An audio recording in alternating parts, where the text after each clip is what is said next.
नमस्कार। हमारा देश और पूरा विश्व आज कोविड-19 की चुनौती का सामना कर रहा है। कोविड-19 अभी खत्म नहीं हुआ है। ऐसे में हमारा फर्ज है कि हम सतर्क रहें। इसलिए जब तक दवाई नहीं तब तक कोई ढिलाई नहीं। कोरोना से बचाव के लिए जरूरी है नियमित रूप से हाथ धोना, मास्क पहनना और आपस में उचित दूरी बनाए रखना। याद रखिए, 2 गज दूरी मास्क है जरूरी।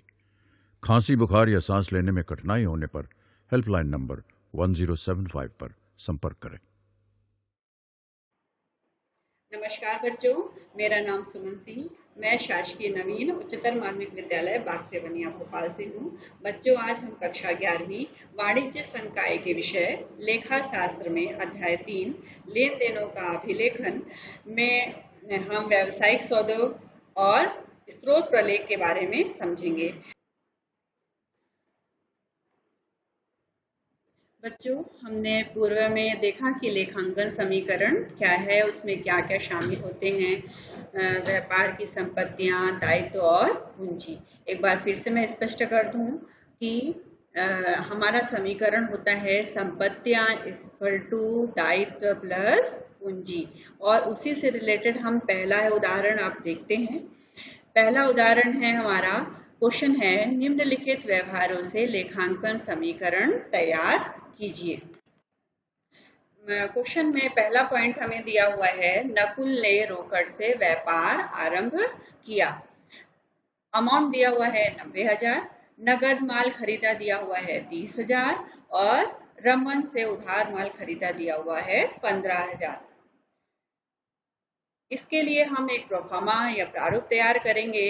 ये आपको तैयार करना है और इसे बिल्कुल ध्यान में रखना है कि ऊपर हम लिखेंगे अकाउंटिंग इक्वेशन या लेखांकन समीकरण। पहला कॉलम हमारा होगा ट्रांजेक्शन्स का, जो भी विवरण है या व्यवहार है, इनका पूरा व्यवहार हमें यहाँ पर लिखेंगे। उसके बाद हमारा मेन समीकरण या मुख्य समीकरण, हमारा लेखांकन समीकरण है assets equal to liability plus capital.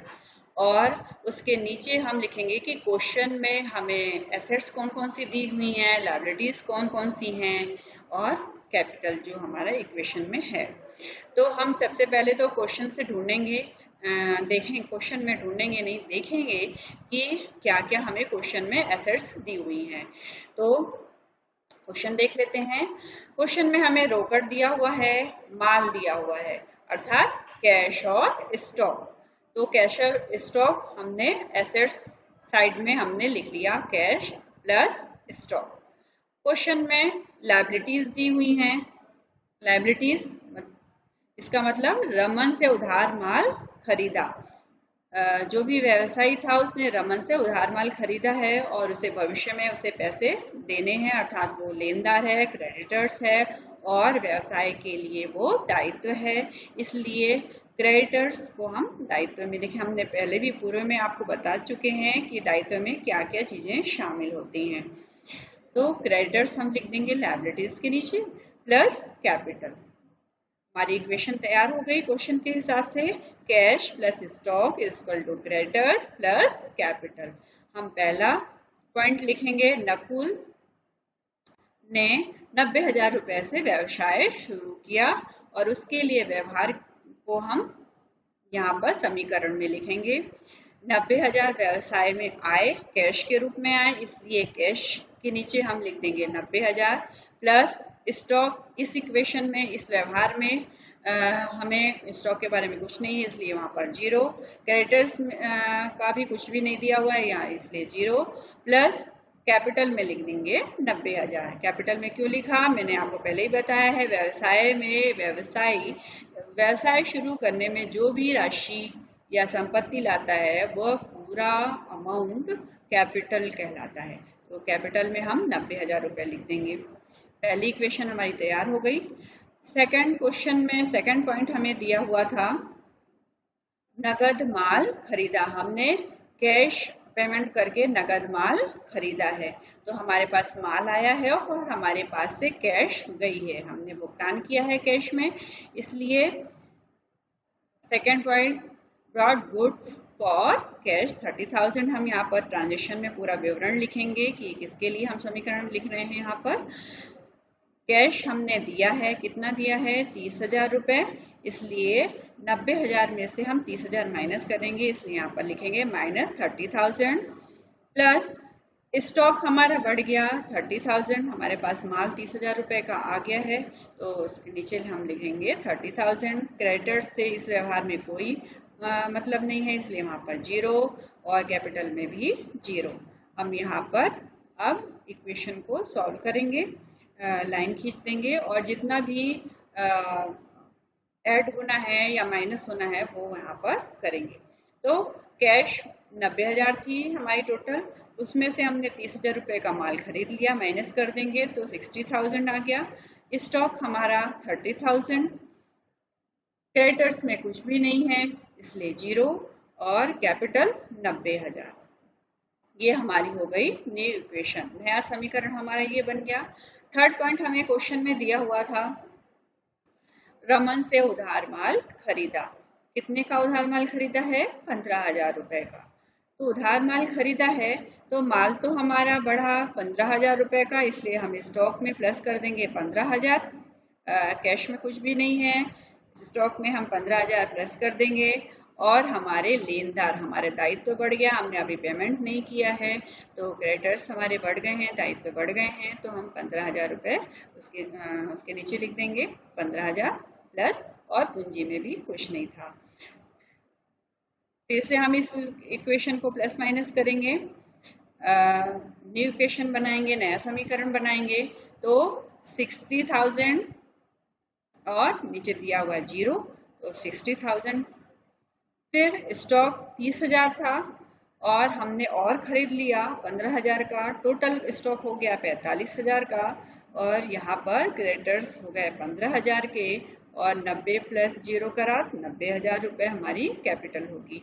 अब हम यहाँ पर देखते हैं कि दोनों साइड्स, संपत्ति के साइड्स भी और लायबिलिटी के साइड भी, दोनों साइड अमाउंट हमारा सेम है। 60,000 और 45,000 को हम जोड़ेंगे तो 1,05,000 रुपये, और यहाँ पर भी 15,000 और 90,000 को जोड़ेंगे तो 1,05,000 रुपये। अर्थात हमारा क्वेश्चन बिल्कुल सही है, दोनों तरफ हमारा समान अमाउंट आना चाहिए। अब इस उदाहरण को समझने के बाद हम एक दूसरा उदाहरण भी देख लेते हैं। दूसरा क्वेश्चन हमें दिया हुआ है, निम्नलिखित व्यवहारों से लेखांकन समीकरण तैयार कीजिए। पहला दिया हुआ है, नवल ने रोकड़ से व्यापार आरंभ किया, जैसे पिछले क्वेश्चन में दिया हुआ था। नगद माल खरीदा, ये भी हम देख चुके हैं कैसे करना है हमें सॉल्व। और रमन से उधार माल खरीदा, ये भी हम पिछले क्वेश्चन में देख चुके हैं। ये नई चीज है हमें चौथे पॉइंट में कि 10,000 रुपए की लागत का माल नगद बेचा। फिफ्थ पॉइंट दिया हुआ है, उधार फर्नीचर क्रय किया, रमन को नगद भुगतान किया 10,000 रुपए। वैसे ही हम इक्वेशन के लिए खाने खींच लेंगे। अकाउंटिंग इक्वेशन ट्रांजेक्शन्स वाला कॉलम हो जाएगा हमारा, और एक इक्वेशन वाला कॉलम हो जाएगा। मेन इक्वेशन हम ऊपर लिख देंगे, जो लेखांकन समीकरण हमारा asset is equal to liability plus capital, जो मैंने आपको पहले ही बताया था कि क्वेश्चन में एसेट्स क्या कौन कौन सी दी हुई हैं, उसके आधार पे हम एक क्वेश्चन के हिसाब से इक्वेशन तैयार करेंगे और उसके आधार पे फिर अपने क्वेश्चन सॉल्व करेंगे। तो हमें क्वेश्चन में दिया हुआ है, कैश दिया हुआ है, स्टॉक दिया हुआ है और फर्नीचर दिया हुआ है। तो हमारी तीन चीजें एसेट्स में आ जाएंगी, और लायबिलिटीज में हमने उधार माल खरीदा है इसलिए क्रेडिटर्स बढ़ जाएंगे। ठीक है, तो हमारा नया इक्वेशन शुरू होता है। कैश क्वेश्चन के हिसाब से हमारा इक्वेशन लेखांकन समीकरण क्या बन गया, cash plus stock plus furniture is equal to creditors plus capital. पहला क्वेश्चन में दिया था, नवल ने व्यापार शुरू किया, तो वही जो हम पहले उदाहरण में देख चुके हैं, कैश लाया उसने 90,000 से व्यापार शुरू किया है, तो कैश में 90,000 और कैपिटल में 90,000, बाकी सब हम 0 लिख देंगे। उसके बाद सेकंड हमें इक्वेशन सेकंड हमें ट्रांजेक्शन दिया हुआ था कि कैश में गुड्स खरीदा, 30,000 रुपये का माल खरीदा, तो 30,000 रुपये का माल खरीदा, हमने 30,000 रुपये भुगतान किए हैं इसलिए माइनस कर देंगे 30,000, और माल हमारे पास कितने का अमाउंट का आया 30,000 का, इसलिए स्टॉक में प्लस कर देंगे 30,000। बाकी सब में हम 0 लिखेंगे क्योंकि उससे संबंधित कोई भी व्यवहार नहीं है। फिर इस इक्वेशन को हम न्यू इक्वेशन हम इससे प्राप्त करेंगे प्लस माइनस करके। तो नया इक्वेशन हमारा हो जाएगा 90 में से 30 माइनस करेंगे 60,000 रुपये, 0 में 30,000 प्लस कर देंगे 30,000, 0 0 0 आ जाएगा, यहाँ पर भी 0 और यहाँ पर 90,000 रुपये पूंजी। थर्ड पॉइंट हमें दिया हुआ था कि हमने उधार माल खरीदा, 10,000 रुपये का हमने उधार माल खरीदा हुआ है। तो स्टॉक में तो 10,000 बढ़ जाएंगे और हमारे क्रेडिटर्स बढ़ जाएंगे क्योंकि हमने उधार माल खरीदा है, इसलिए क्रेडिटर्स, और बाकी सब हम 0 लिख देंगे। फिर न्यू इक्वेशन तैयार करने के लिए फिर प्लस माइनस करने के लिए हम लाइन खींचेंगे यहाँ पर, और न्यू इक्वेशन हमें मिल जाएगी 60 प्लस 0 60,000, फिर 30 प्लस 10 40,000 और यहाँ पर 10,000 लेनदार हो जाएंगे और यहाँ पर कैपिटल 90,000 रुपये की। फिर हमें चौथा पॉइंट दिया हुआ था, चौथा पॉइंट हम देख लेते हैं क्वेश्चन में। चौथा पॉइंट हमें दिया हुआ था 10,000 रुपये की लागत का माल नगद बेचा है, कैश में बेचा, हमें कैश प्राप्त हुई है। और जो माल हमारे पास 10,000 रुपये का था, कंपनी के पास 10,000 रुपये का था, उसे हमने प्रॉफिट लेकर 15,000 रुपये में बेचा है। बिल्कुल समझ में आ गया आपको कि 10,000 रुपये की लागत का जो माल हमारे पास कंपनी के पास था, उसको हमने 15,000 रुपये लेकर नगद बेचा है। इसके लिए 3 जगह इसका प्रभाव पड़ेगा। हमने 15,000 रुपये लेकर माल बेचा है तो हमारे पास 15,000 रुपये कैश में आए, इसलिए कैश में हम प्लस कर देंगे 15,000। हमने 10,000 रुपये की लागत का माल बेचा है, 10,000 अमाउंट था जिस माल का, जिसकी कीमत थी 10,000, उसको हमने बेचा है, इसलिए माइनस करने की स्टॉक में से हम सिर्फ 10,000 रुपये माइनस करेंगे, 15,000 रुपये माइनस नहीं करेंगे क्योंकि क्वेश्चन में हमें दिया हुआ है कि 10,000 रुपये की लागत का माल हमने बेचा है। तो माइनस करेंगे सिर्फ 10,000 और जो हमें प्रॉफिट होगा वो हमारी कैपिटल में जुड़ जाएगा। कितना प्रॉफिट हुआ, 10,000 का माल हमने 15,000 रुपये में बेचा तो 5,000 रुपये का हमें प्रॉफिट हुआ, तो वो हमारी कैपिटल में जुड़ जाएगा। इस प्रकार नई इक्वेशन हमें मिलेगी 60,000 प्लस 15,000 75,000, 40,000 में से हम 10,000 माइनस कर देंगे तो 30,000, 0 की 0 आ जाएगी, 10,000 प्लस 0 10,000, 90,000 प्लस 5,000 95,000 हमारी कैपिटल हो गई। फिफ्थ पॉइंट हमें क्वेश्चन में दिया हुआ है उधार फर्नीचर क्रय किया।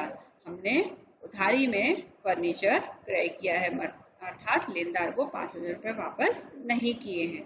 तो क्वेश्चन में हमने फर्नीचर का एक कॉलम बनाया हुआ था, इक्वेशन में हमने सॉल्यूशन में, तो 5,000 रुपये हम यहाँ पर लिख देंगे। 5,000 रुपये हम 5,000 रुपये मूल्य का फर्नीचर व्यापार में आया और हमने उधार फर्नीचर खरीदा है, इसलिए हमारे क्रेडिटर्स बढ़ गए हैं 5,000 रुपये के। फिर हमारी न्यू इक्वेशन फिर हम प्राप्त होगी, लाइन खींचकर हम इसे प्लस माइनस करेंगे तो 75,000 यहाँ पर आ गया, यहाँ पे 30,000 आ गया, यहाँ पे 5,000 रुपये आ गए, यहाँ पे क्रेडिटर्स हो गए हमारे बढ़ गए हैं 15,000 रुपये और यहाँ पर कैपिटल हो गई 95,000। 6 पॉइंट हमें दिया हुआ है क्वेश्चन में कि रमन को नगद भुगतान किया। जो हमने यहाँ पर रमन से उधार माल खरीदा था, कितने का खरीदा था, 10,000 रुपये का खरीदा था, हमने यहाँ पर उसे नगद में भुगतान कर दिया, पूरे 10,000 रुपये दे दिए, हमने नगद में भुगतान कर दिया। हमारे जो लेनदार थे हमने उनको नगद में भुगतान कर दिया, तो हमारे लेनदार कम हो जाएंगे और उसका इफेक्ट कैश पर भी पड़ेगा क्योंकि हमने कैश में भुगतान किया है।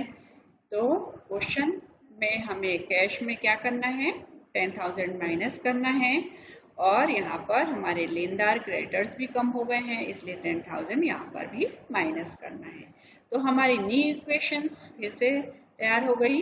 कितनी 75,000 में हम 10,000 माइनस करेंगे 65,000, 30,000 आ गए हमारे स्टॉक और फर्नीचर 5,000 और 15,000 में से माइनस कर देंगे 10,000। हमारे क्रेडिटर्स कम हो गए, हमने उनका भुगतान कर दिया, तो हमारे लेनदार सिर्फ कितने के बच गए 5,000 रुपए के और पूंजी हो गई 95,000। इस प्रकार हम ये देखते हैं कि हम ये तीनों अमाउंट्स को हम टोटल करते हैं तो ये दायित्व पक्ष के अमाउंट से ये सेम अमाउंट हमें प्राप्त होता है। जैसे यहाँ पर 95,000 और 5,000 कितना हो गया 1 लाख, और यहाँ पर भी हम 65,000 और 30,000 करा हमने तो 95,000 हो गया। 95,000 और 5,000 टोटल कर दिया तो 1 लाख, अर्थात दोनों तरफ दोनों साइड्स हमारे 1 लाख अमाउंट टोटल आया। इस प्रकार हमारा क्वेश्चन सॉल्व हो गया और हमारा यही पहचान है कि दोनों तरफ आपका अमाउंट सेम आएगा क्वेश्चन सॉल्व होने का, और आपको बिल्कुल अच्छी तरह से समझ में आ गया होगा ये क्वेश्चन। तो आपको जो मैंने अभ्यास में क्वेश्चन दिए हुए हैं उन्हें कॉपी में जरूर करिएगा, और जो भी प्रॉब्लम आएगी तो अपने विषय शिक्षक से उसके बारे में आप पूछ सकते हैं। अगला हमारी विषय वस्तु का पॉइंट था नाम एवं जमा के नियम। नाम एवं जमा के नियम बच्चों, आपको ज्ञात है कि विश्व में दोहरा लेखा प्रणाली सबसे लोकप्रिय प्रणाली है, अर्थात 2 जगह लेखा होने की प्रणाली बहुत पुरानी प्रणाली है और लोकप्रिय प्रणाली है। यह पूर्ण वैज्ञानिक और विश्वसनीय प्रणाली है। दोहरा लेखा प्रणाली में सभी प्रविष्टियों को लेखा या खाता नामक इकाई में व्यवस्थित किया जाता है। व्यापारिक व्यवहार की प्रत्येक मद के लिए पुस्तकों में एक पृथक खाता खोला जाता है और उसमें व्यवहार में लेखाबद्ध किया जाता है। व्यवहार को जो भी व्यापार में व्यवहार होते हैं उन्हें लेखाबद्ध किया जाता है। तो खाता शब्द बहुत बार आ गया, तो हम सबसे पहले तो खाते का अर्थ समझते हैं कि खाता क्या है। खाता व्यापारिक व्यवहारों का संक्षेप अभिलेख रखने की एक व्यवस्था है जिसमें प्रत्येक मद विशेष से संबंधित व्यवहारों का एक स्थान पर लिखा किया जाता है। इसमें बाएं पक्ष को नाम या डेबिट तथा दाहिने पक्ष को जमा या क्रेडिट कहते हैं। बच्चों, हम खाते का प्रारूप, अकाउंट का प्रारूप देख लेते हैं। इसमें 2 भाग हैं, अपना बायां पक्ष और दायां पक्ष। हम इंग्लिश में हम इसे कहते हैं डेबिट और इधर क्रेडिट। टोटल 8 कॉलम आप देख रहे होंगे, 4 कॉलम डेबिट साइड में और 4 कॉलम क्रेडिट साइड में। इसमें तिथि, विवरण, पृष्ठांक और राशि का कॉलम होता है। सेकंड क्रेडिट साइड में भी वही कॉलम होते हैं। तो तिथि में हम डेट लिखते हैं, जो भी ट्रांजैक्शन की डेट होती है।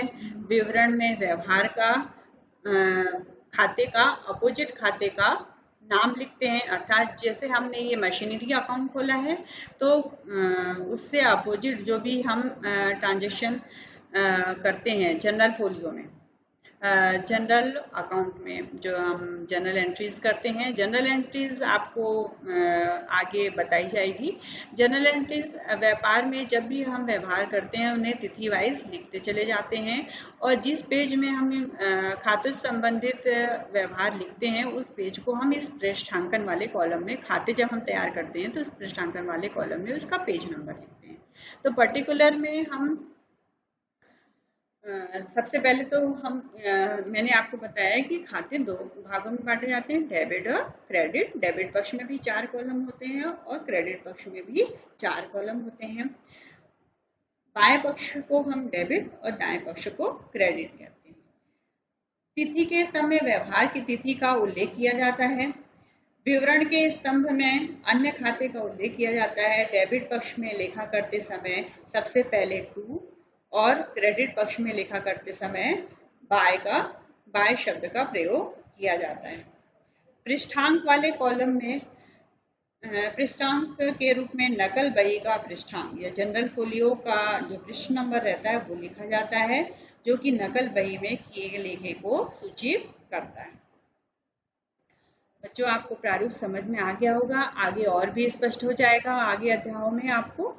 अभी तो हम सिर्फ आपको खाते में डेबिट और क्रेडिट करने के नियम बता रहे हैं, जिसको हम हिंदी में कहते हैं नाम एवं जमा के नियम, डेबिट एवं क्रेडिट करने के नियम। आधुनिक जो पद्धति है उसके अनुसार जो नियम है, उसके लिए हम खातों को, व्यापार के समस्त खातों को निम्न 5 वर्गों में बांटते हैं: संपत्ति, दायित्व, पूंजी, व्यय तथा हानि और आय तथा लाभ। और उसी के आधार पर किसे डेबिट और किसे क्रेडिट करना है ये हम देखेंगे। आपको बिल्कुल समझ में आ रहा है कि व्यापार के समस्त खातों, हमने खाते देख लिए पूर्व में कि खाता कैसे होता है। एक पर्टिकुलर व्यक्ति या किसी संस्था या किसी वस्तु के लिए खाते खोले जाते हैं और इनको हम लेखांकन के नियम समझने के लिए हम इन्हें 5 वर्गों में बांटते हैं: संपत्ति, दायित्व, पूंजी, व्यय तथा हानि, आय तथा लाभ। खातों में नाम, इसको इंग्लिश में कहते हैं डेबिट, तथा जमा क्रेडिट करने के नियम निम्न प्रकार से हैं। हमने 5 खाते देखे थे पिछली स्लाइड में, हमने देखे हैं कि 5 खाते होते हैं: संपत्ति, दायित्व, पूंजी, व्यय तथा हानि, आय तथा लाभ।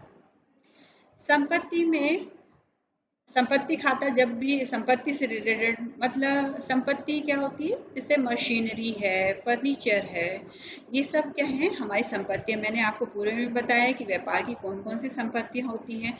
तो क्वेश्चन में जब भी ऐसी संपत्तियों के नाम लिखे होते हैं और उसके लिए हमें पर्टिकुलर खाता बनाते हैं, तो जब भी संपत्तियों में वृद्धि होती है, जैसे हमने मशीनरी खरीदी तो हम उसे क्या करेंगे, डेबिट करेंगे।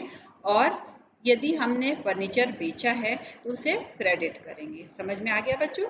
जब भी संपत्तियों में वृद्धि होगी तो उसे हम डेबिट, और उसमें कमी होगी अर्थात हम उसको बेचेंगे या कोई हास हो जाएगा तो उसे हम क्रेडिट करेंगे, नुकसान हो जाएगा तो उसे हम क्रेडिट करेंगे।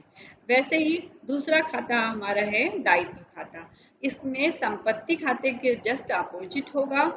इसमें यदि हमारे दायित्व कम होंगे तो वो डेबिट होंगे, और यदि हमारे दायित्व में वृद्धि हुई है तो वो क्रेडिट होगा। जैसे हमने लेनदारों को भुगतान कर दिया तो हमारे क्या हो गए, दायित्व कम हो गए, हमारे लेनदार कम हो गए, तो हम उसको डेबिट करेंगे। और यदि हमने किसी से उधार माल खरीदा है तो हमारे लेनदार बढ़ गए हैं, इसलिए हम उसको क्रेडिट करेंगे। बच्चों आपको समझ में आ गया? संपत्ति में जब भी संपत्ति में वृद्धि होगी डेबिट किया जाएगा, और कमी होगी तो क्रेडिट। दायित्व में कमी होगी तो डेबिट, और उसमें वृद्धि होगी तो क्रेडिट। अगला खाता हमारा है पूंजी खाता। पूंजी खाता में भी जब कमी होगी तो डेबिट करना है, और पूंजी में यदि कमी होती है, नुकसान हो जाता है, तो हम उसको, जैसे हमने अभी विषय उदाहरण में देखा था कि पूंजी में हमें वृद्धि हुई थी, 10,000 लागत का माल हमने 15,000 रुपये में बेचा था, तो हम उसको क्या 5,000 रुपये हमारा प्रॉफिट हुआ था, वृद्धि हुई थी, तो हम उसको क्रेडिट करेंगे। और यदि कमी होती है तो उसे डेबिट करेंगे। व्यय तथा हानि, जब भी हमारे व्यय एक्सपेंसेस बढ़ेंगे, व्यवसाय के एक्सपेंसेस जैसे वेतन दिया, मजदूरी दी, ये सब होगा, तो व्यय बढ़ेंगे, तो व्यय में वृद्धि हुई तो उसे डेबिट करेंगे, और उसमें कमी होगी तो उसे क्रेडिट करेंगे। वैसे ही आय तथा लाभ खाता में व्यय एवं हानि खाते के जस्ट अपोजिट होगा, व्यय एवं हानि खाते में का जस्ट अपोजिट होगा आय तथा लाभ खाते में। इसमें कमी को डेबिट करेंगे, आय में कमी को डेबिट और वृद्धि को क्रेडिट करेंगे। बच्चों आपको समझ में आ गया इन 5 खातों के से लेखांकन कैसे किया जाता है, अर्थात जो भी व्यवहार डेबिट, क्योंकि प्रत्येक व्यवहार के डेबिट और क्रेडिट दोनों पक्षों पर प्रभाव पड़ता है, इसलिए हमने इनको 5 खातों में अलग अलग बताकर आपको बता दिया कि किसे कब डेबिट और कब क्रेडिट करना है। तो आपको बिल्कुल अच्छे से याद करना होगा कि इन 5 खातों में संपत्ति खाता, दायित्व खाता, पूंजी खाता, व्यय तथा हानि खाता, आय तथा लाभ खाता में किस प्रकार कमी या वृद्धि होने पर डेबिट एवं क्रेडिट किया जाएगा। ये नियम आपको बिल्कुल अच्छे से याद करना है, तभी आप आगे के क्वेश्चन अकाउंट में जितने भी क्वेश्चन हैं इसी आधार पर तैयार किए जाते हैं। अर्थात अकाउंट का बेस है ये लेखांकन के नियम कि लेखे कैसे किए जाते हैं, व्यापार में लेखे कैसे किए जाते हैं। उदाहरण से एक बार और अच्छे से समझ लेते हैं। पहला उदाहरण जैसे हमने बताया आपको, कमल ने 4 लाख से अपना व्यापार प्रारंभ किया।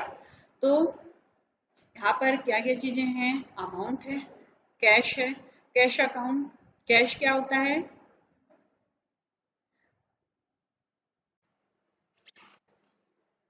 बच्चों पहला उदाहरण, कमल ने 4 लाख से अपना व्यापार प्रारंभ किया। तो यहाँ पर कैश अकाउंट हमारा खुलेगा और कैपिटल अकाउंट। कैश अकाउंट होगा डेबिट और कैपिटल अकाउंट होगा क्रेडिट। सेकंड क्वेश्चन है, संजय ब्रदर्स से 50,000 रुपए का माल खरीदा। तो 2 अकाउंट हमारे खुलेंगे, परचेसेस अकाउंट और संजय ब्रदर्स। क्योंकि हमने उधार माल खरीदा है, क्वेश्चन में क्लियर नहीं है कि नगद खरीदा है, इसलिए हम ये समझेंगे कि यहाँ पर उधार माल खरीदा है। तो संजय ब्रदर्स का हम अकाउंट खोलेंगे। यहाँ पर परचेस अकाउंट में डेबिट लिखेंगे 50,000 रुपए और यहाँ पर क्रेडिट में। थर्ड, मशीनरी 40,000 रुपए में खरीदी और चेक द्वारा भुगतान किया। चेक द्वारा भुगतान किया अर्थात बैंक अकाउंट खोलेंगे, कैश अकाउंट यहाँ पर नहीं खोलेंगे, बैंक अकाउंट खोलेंगे। मशीनरी अकाउंट और बैंक अकाउंट। मशीनरी अकाउंट संपत्ति खाता है और जब भी संपत्ति आती है तो हम डेबिट करते हैं। तो 40,000 रुपये हमने डेबिट कर दिए। और बैंक अकाउंट हमारा कैश चेक में हमने भुगतान किया है, इसलिए 40,000 रुपये क्रेडिट होगा। फिर चौथा, वेतन नगद चुकाया 4,500 रुपये। 2 अकाउंट खोलेंगे, सैलरी अकाउंट और कैश अकाउंट। सैलरी डेबिट करेंगे और कैश को क्रेडिट करेंगे, क्योंकि हमने भुगतान किया है इसलिए क्रेडिट हो जाएगा।